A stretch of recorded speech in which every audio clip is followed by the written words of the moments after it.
We live in a culture that gives us more and more of everything faster and faster. And because of that, our souls are overwhelmed by it all.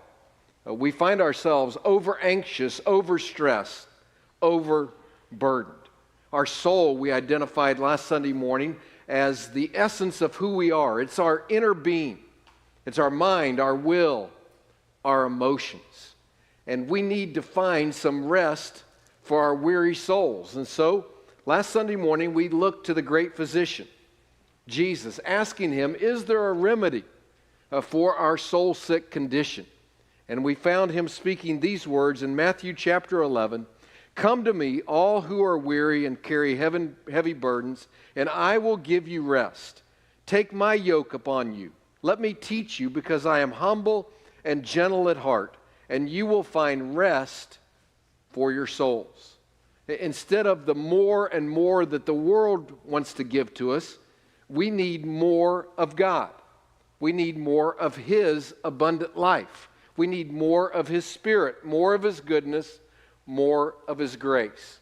And so to try and find some rest for our weary souls, we're looking for a few weeks at some very simple, easy to practice activities that will help us reconnect with God and receive more of His life. I first read about them in a book called Get Your Life Back by John Eldredge. And we're using some of his insights, but more importantly, we're looking at what Scripture has to say on this subject. Last week, we identified that 1-minute pause as a good way for us to reconnect with God, releasing to Him our cares and receiving His life. Today, we're going to look at another very simple practice that will enable us to find who and what we're after in this hectic modern-day world in which we find ourselves. I was in about the 7th grade. It was during summer vacation. Normally, in the summertime, I was outside all day long, partly by my own choosing, partly because my mom would literally lock me out of the house. She'd say, "Quit coming in and out, you're letting flies in," etc. So I spent most of the time outside. But on this particular occasion, I was indoors because there were thunderstorms in the area. I was in the living room. My mom was in the kitchen where she had set up the ironing board, and she was ironing, spending the entire afternoon doing so. Practice we can't even imagine, but she would sometimes spend all day ironing the family's clothing. She was also watching her soap operas on our little 12-inch portable TV, black and white, that was on a TV stand, a roll-around that you could take around the house. Well, all of a sudden, I heard a thunderous clap that shook the house. And then a hideous scream came from the kitchen. And so I ran in to see what was going on, and when I did, I saw that the TV had flames coming out of the top and the back of it. We had suffered a lightning strike. And my mom said, "Craig, quick, unplug it." Say what? "Quick, unplug it before it burns the whole house down." Now, I didn't want to argue with all her thinking and logic. I didn't want to say I didn't know it was my house. I thought it was yours. I thought you were the adult and I was the child. But I didn't argue because I was afraid of my mom. And I remained afraid of her until she died at the age of 91. And so I knew enough about electricity that I didn't want to grab hold of that cord. I also knew something about metal and conducting electricity, so I decided to go get a broom. And I figured with a wooden broom, I could somehow pry the cord out of the outlet. And that's precisely what I did. I got it out, and then I remember my mom and I just stood there. We didn't have a fire extinguisher in the house, and we just watched the flames finally burn out. And that TV and its plastic housing melted into a pile of a molten mess, just sitting on top of a very similar rolling stand. Now, I think you would agree that was a dangerous situation, especially for me, okay? As a matter of fact, if it happened today, we'd call DCF on a parent that asked their child to unplug a burning television. But I would want to suggest to you that you and I in the world in which we find ourselves today, face something that is just as dangerous, maybe even more so. It's a threat to our very souls, the essence of who we are. And the remedy is the same. It's unplugging. And I want to talk about this subject by looking at 3 C's. I've identified them in the worship guide and the outline. The condition in which we find ourselves, the consequences of it, and then a choice that we have to make as a result. Okay? First of all, the condition. Well, what's the condition? Well, I mentioned in the message last Sunday morning that we live in a world in which we are constantly being bombarded by all sorts of stimuli, sights and sounds. There's constant noise in our lives. Virtually everywhere we go, there is music playing or advertisements are on. It's the radio in the car, the Bluetooth that we hook up there. We go into stores. We even pump gas at the station and somebody's talking to us, trying to get us to buy something, to come inside and get whatever, 2 candy bars for $2. You know, this right here defines our era today, doesn't it? Some ear pods, you know. It doesn't look strange at all for somebody just to be walking around constantly with their AirPods in. And then there's TV screens that we look at from the time we get up until the time we go to bed. They're in the living room, they're in the TV room, the kitchen, the bedroom, they're in the waiting room, they're even on the walls in the church foyer. Okay, everywhere. And then there's computer monitors that we stare at, whether we're at home or at the office. And not only do we look at those computer monitors for hours on end, but they're always flashing before us with little pop-up ads that strangely are uniquely tailored just for us because somehow Mr. Google knows our browsing and spending habits. Okay? And then we're only just a moment away from a chirp or a vibration from our phone that brings from us an immediate response, doesn't it? At the soul level. It's either joyful anticipation of what might have just been said or absolute dread.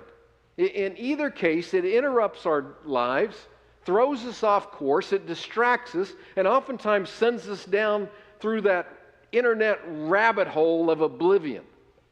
You ever go into that? Hey, I'm just going to check my phone and see what time the movie starts. I didn't know Kevin Bacon was in this movie. What else has he been in? I haven't seen him for a while. And that accent, where's he from?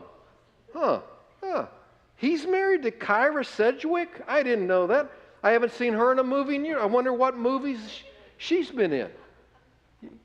And all of a sudden, an hour or 2 has passed. I mentioned last Sunday morning that the average American spends 4 hours on his or her phone each day.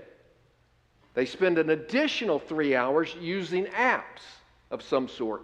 All total, the average American consumes about 10 hours of media a day. That same person, that same average American, looks at his or her phone 80 times every day. And 70% of us sleep with our phone at less than an arm's length away, so that we have the sights and sounds constantly at our disposal. I'm not talking about somebody out there. I'm talking about you and me. We're that average American. In many ways, it seems to me like we are going through life like it's driving in a snowstorm with our bright lights on. And that's a weird analogy for me to use preaching in a Florida church. But some of you know what I'm talking about. Maybe you grew up like me, where there was a lot of snow. And when the snow is falling in a fierce fashion, you don't drive with the high beams. You'd think you could see far. No, you drive with the low beams, because the high beams, you just see flashes of brilliance everywhere. And that is what life is like. It's just coming at us at all directions. I read this saying recently that I think is apropos. If it seems like everything is coming at you, you're going the wrong way. If you're driving and everything's coming directly at you, you're in the wrong lane. You're going the wrong way. Any of the rest of you feel like life is just constantly coming at us? Maybe we're in the wrong lane. And yet that's the condition in which we find ourselves. I think these words from James' New Testament letter are pertinent. And we need to heed them. When he says, keep oneself from being polluted by the world. The world pollutes our lives. Oh, that word pollution, what do you think of when you hear pollution? And a choking smoke coming out of a factory, or garbage in a river, or washing up on the beach, or trash that's littering the roadway or the ditch. To me, it's not a pretty sight, is it? Pollution is kind of ugly. It's nasty. Now, we don't think of technology in those terms, do we? Because we've bought into the lie that technology is going to make our lives better. That our lives we're going to have simpler lives. We're going to have more time and space to do the things that we really love to do. And I identified that last week, that is a lie.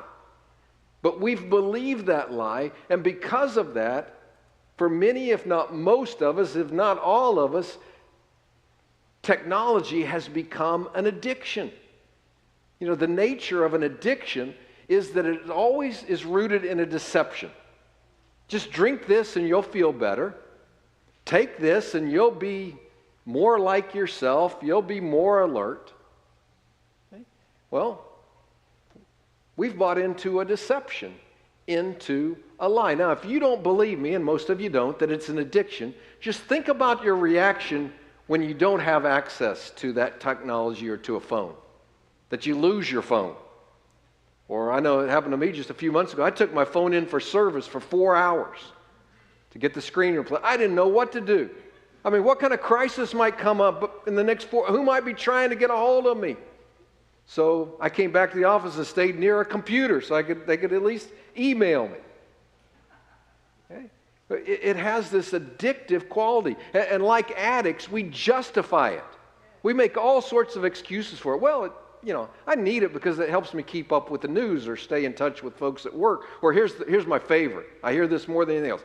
I just have to be available to my children if they need me. And I think, what in the world are you talking about? I grew up in a world where my folks were never available.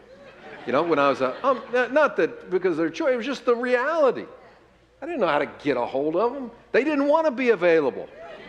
I didn't want them available. We were all happy, out of sight, out of mind. It was okay for a few hours a day. As a matter of fact, we have made this a socially acceptable addiction.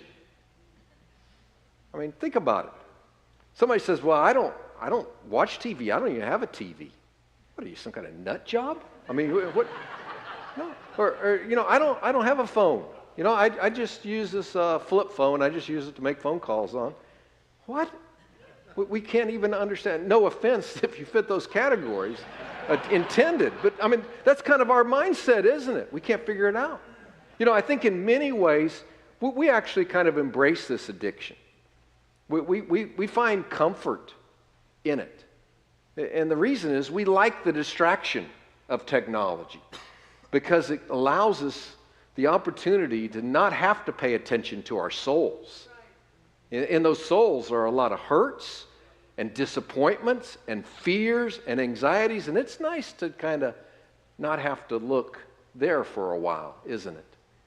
And that's the condition that we find ourselves in. And I'm saying chief among sinners, if that's it. I fit that description. That's the condition. Well, what are the consequences? Well, as we've said several times, technology's made some promises. Just use me, your life will be better. You'll have more time, more space to do all the things that you really love. Well, is that true? Well, yes and no.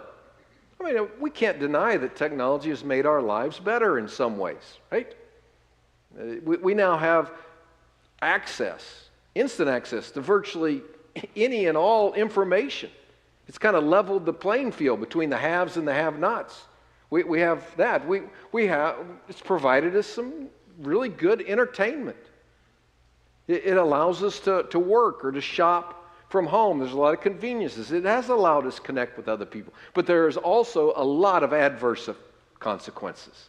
Let me just highlight a few of them. One of them that scares me is that we now, anytime, anywhere, anybody can gamble or view pornography. Anytime, anywhere, anybody. Instant access. You know, it used to be if you wanted to place a bet, you had to get on a plane or drive to Atlantic City or Las Vegas. I'll just tell you, growing up, you know, I saw on very few occasions, but a few occasions, a still photograph of a nude woman. That was the extent of it. Now, anytime, anywhere, anybody, it's a real and present danger. We also just know that our brains, researchers have told us, our brains don't like the blue light that's emitted from screens. It causes sleep disturbances. There's a chronic outbreak of insomnia in our culture. A lot of researchers say it's because of the blue light that's emitted. Keeps melatonin from being released. It's hard to sleep. Do you know that if you are using a phone while you're driving, you have 3 to 4 times the chance to have an accident? I mean, it's been documented. And then there's physical effects as well. Okay? Until a decade or two ago, I never heard of carpal tunnel syndrome. Okay? Until folks started sitting at keyboards all day long. It used to be just a couple people typed on a typewriter. Okay? You know, there's actually a medical condition called text neck. Text neck. Can you imagine what it is? It's pain in the neck and the shoulders. Why? From this condition of poor posture. It's increased headaches, deterioration of eyesight, just to name a few. And maybe the most troubling adverse consequence of all is its correlation with the rapid increase of anxiety and depression in our culture, especially among young people.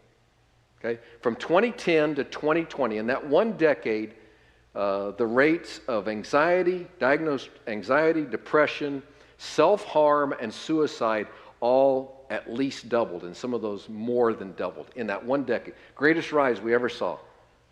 Oh, what a coincidence. The iPhone was introduced in 2007, and social media, etc., followed. Okay? Well, scientists have even said that our brain, which is an incredible device, you know that, right? It has this incredible ability to adapt, and it's adapting to this new day and age in which we live. Namely, we're thinking and processing information now differently than we used to. In particular, we can only now take in bite-sized chunks of information, which is what we've trained our brains to do. And so it's very difficult for most of us to now pay attention for very long. It's difficult for many of us to pay attention for many, okay? Like for the past 15, 20 minutes, okay? It's hard, isn't it? You know, we're rewiring our own brains. And yet, analytical thought requires concentration, staying at it for a long time. And some researchers suggest that before very long, we might lose the ability as human beings to perform complex tasks. Why? Because we're just here, there, and yonder. Okay? Now, here is the most adverse consequence. This is what scares me the most, is what it is doing to our spiritual condition. It's not just a cultural crisis, it's a spiritual one. Now, I've told you time and time again, I'll continue to tell you as long as you allow me to be your pastor, life is all about relationships. It's all about loving God, loving others, even as we love ourselves. And those relationships, those connections with God and with each other, it requires attention. It takes focus. Let me talk about that and how technology is affecting it. First, talking about loving others. in order to love others, we have to give them our time and our attention. I've said that before. How do you spell love? T-I-M-E. You could also spell it A-T-T-E-N-T-I-O-N. We give them our attention. But oftentimes, technology keeps us from being present with other people.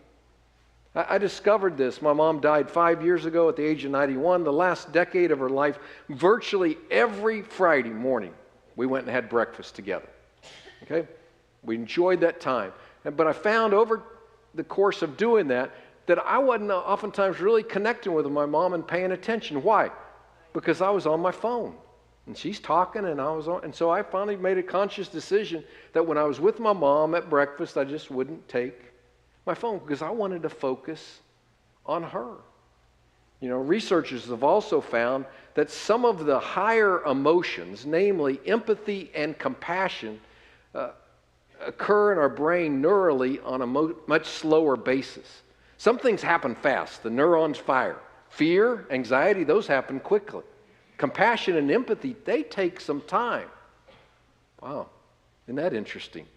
What we see happening in our culture. We're not paying attention to each other. We're not taking time to be empathetic and compassionate. Likewise, we're losing our ability just to relate to one another socially. Rates of marriage are way down in America. The primary reason is because young people aren't dating as much as they used to. They're just staying in a virtual world, not even having face-to-face, real-life relationships. And then social discourse, do I need to say anything about that? Those two words don't even go together anymore. Speaking civilly or courteously to each other. Why don't we do that? Well, because you don't have to do that online, do you? I know that's true.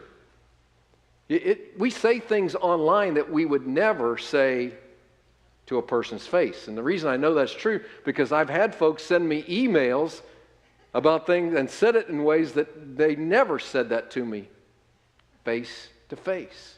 It's affecting our ability to love others, but most importantly, it's so critical. That's why we're addressing it, is it affects our ability to focus on God, to nurture our relationship with Him. You know, with all the noise in our life, how in the world can we hear the still small voice of God? It takes time to develop a relationship with God. But notice, this is a far cry from our world today. Listen to the world of the psalmist. Listen to what he says on two different places in the Psalms. Oh, how I love your law. I meditate on it all day long, not for just a couple moments. Your commands are always with me. They make me wiser than my enemies. I have more insight than all my teachers, for I meditate on your statutes. That word meditate means to think about something for a long period of time, to focus your attention on it on a sustained basis. And then he says, God blesses those people who find happiness in the teaching of the Lord. They think about it day and night. They're like trees growing beside a stream. Trees that produce fruit in season and always have leaves. These people succeed in everything they do. He says those people that know real life, that have more of God, who are nourished in God, man, they just think about God a lot. They concentrate on Him. They focus on Him. Wow. We're never going to have that more of God, more of His Spirit, when we're just giving Him a nod and a glance, just another click. The writer of the letter to the Hebrews in the New Testament gives a real simple formula for living a rich, satisfying, faithful life. He says, we must keep our eyes on Jesus, who leads us and makes our faith complete. Other translations say we must fix our attention on Jesus. Okay? Keep our eyes on Jesus. We must focus on Jesus. Who in the world has time to focus and fix our attention on Jesus when our eyes are fixed on a screen? Okay? No wonder. Our souls are restless. We feel burdened and overwhelmed, and our faith is lacking. Well, that's the condition. That's the consequence as well. Friends, you and I have a choice to make. And here's the way Paul describes that choice. Do not conform to the patterns of this world, but be transformed by the renewing of your mind. I love the modern paraphrase from Eugene Peterson. Don't become so well adjusted to your culture that you fit into it without even thinking.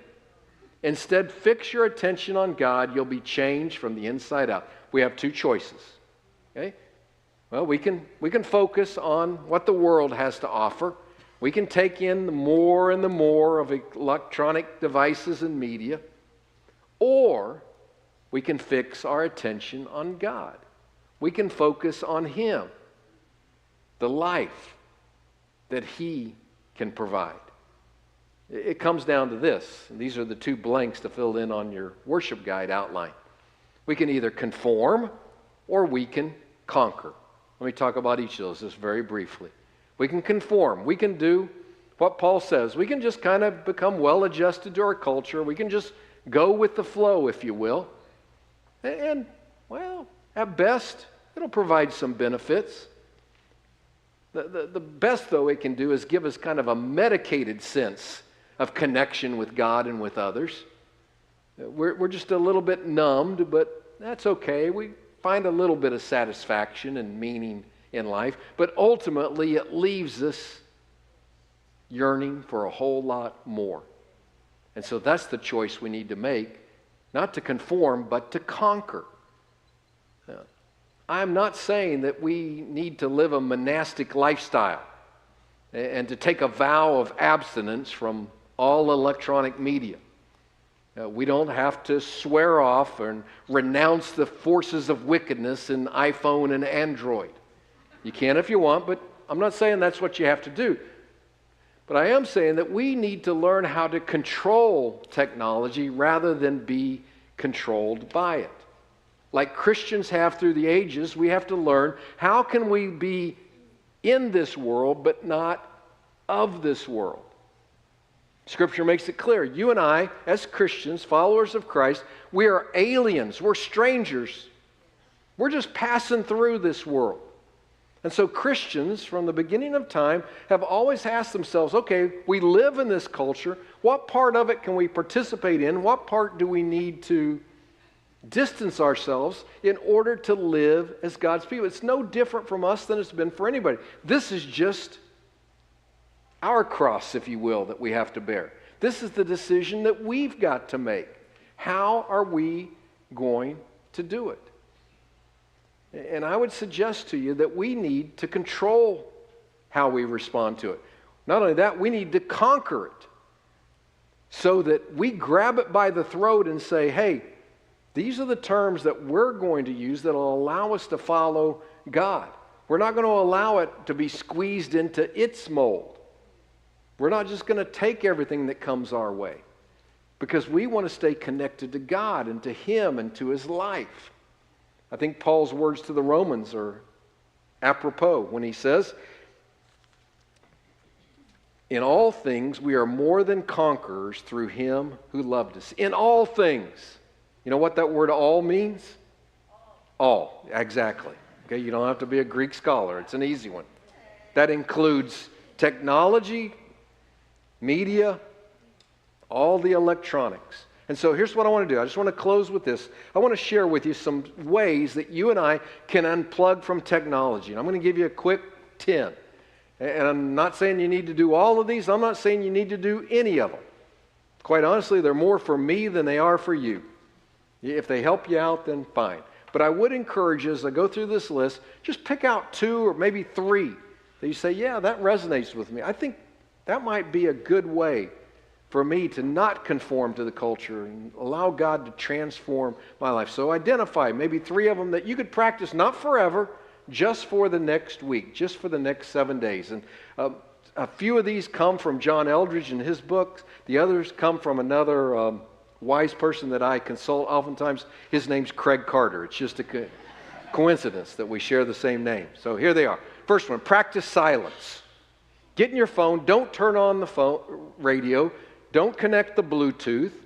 Exercise without listening to a podcast or to music. Just practice silence. Okay? Secondly, limit your TV watching. Don't do like I oftentimes do, just flip on the TV as soon as I get home. Don't mindlessly watch TV. Intentionally decide what you're going to look at. You know, this comes at a critical time for me. The Olympics just started this weekend. And I love watching sports. And I've decided I'm going to be intentional. I've already made a commitment. I am not watching breakdancing, trampoline, or shooting. And if you didn't know it, those are all now Olympic sports, but I'm not going to watch them. I don't think they have anything for me, so I'm going to focus my attention elsewhere. Do real things. Get out of that digital world. Do something real, something tangible. Put together the gas grill that you bought a year ago. Oh, that one's for me. I'm sorry. That would make someone in my house happy. Make some homemade soup or dessert. Prepare a meal for your pastor. Just play a board game. Put together a jigsaw puzzle. Do something real. Visit one of your neighbors. Go over and be with them face to face. Get that box of pictures that you've been toting around from house to house and sort through them, catalog them, relive some of those memories. Don't check your phone as soon as you wake up. Okay? Give your soul an opportunity to breathe a little bit. As I've said, give God the first word. Look in His Word before you check your email. Turn off or put up your phone at 8 o'clock. This was from John Eldridge. He doesn't know some of us who have already fallen asleep on the couch at 7:30. But what he's saying is a few hours before you go to sleep, before you go to bed, put your phone up. Do something real. Interact with people. Commune with God during that time. Don't take your phone into a restaurant. Just don't take it in there. Go into a meeting. Don't have your phone so you don't have to be tempted by it. When your phone vibrates or chirps, ignore it. Again, don't be a slave to your phone and say, oh, I wonder what that's about. I'll say, no. You're mine. You belong to me. I'm going to look at you when I want to look at you. Okay? You set the terms. Turn off or manage your notifications. This one, I can't say it changed my life, but it certainly improved my life when my wife recommended this probably a year ago. I hate to tell you, but you do not need to know the very instant your aunt posts a picture of her cat, okay? You don't need that buzz, okay? I found out I didn't need to know every time the Braves gave up a run on a wild pitch. And yet I had an app that did it. Every run that scored in all 162 Braves games, I got a notification. And it stressed me out, okay? I was upset with them. I just turned it off. Fast from social media or mobile games. Some of your heart's palpitating right now. Just for an hour, a day, a week, whatever it is. And use technology to monitor your technology. I didn't even know that there's a setting on an iPhone called screen time. And so I started using it this week. It monitors how long, I'd like to say how many minutes, but it's actually how many hours a day you're looking at the screen.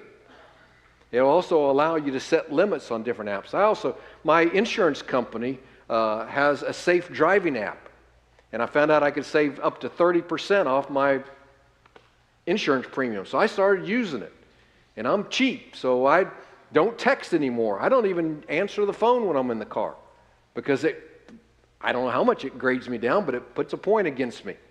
Okay? I'm really competitive. I'm trying to keep that perfect driving record. And I like bragging about it. So I just bragged about it to you, okay, as best I can. Again, these are suggested ways. Okay?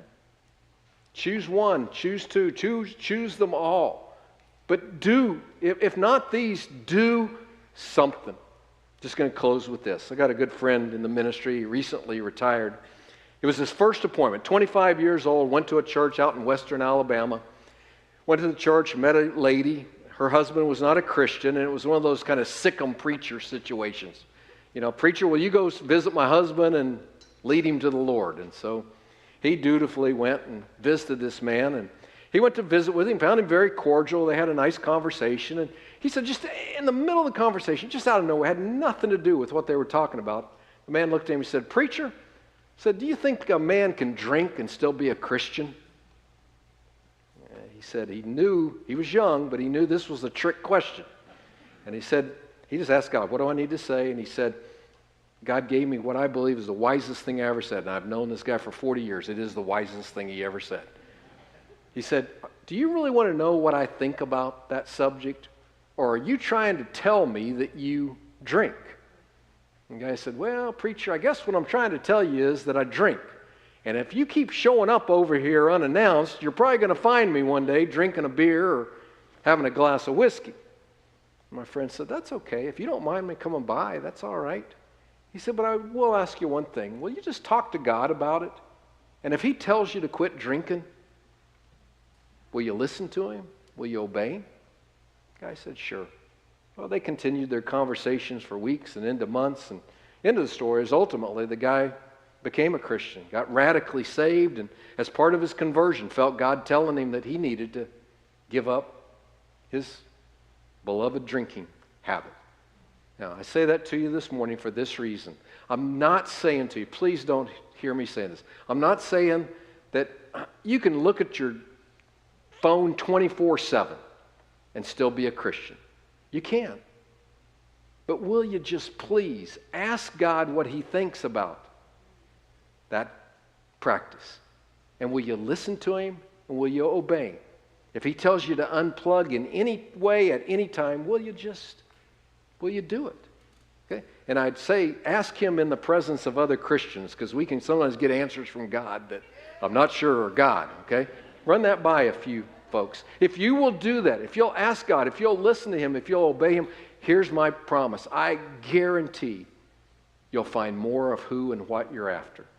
More of God, more of his Spirit, more of his life, more of his goodness and grace. I'm going to let my mom have the last word. Just as she yelled at me, I'm going to just let her yell at you today. Craig, Rudy, Lynn, Patty, just unplug it.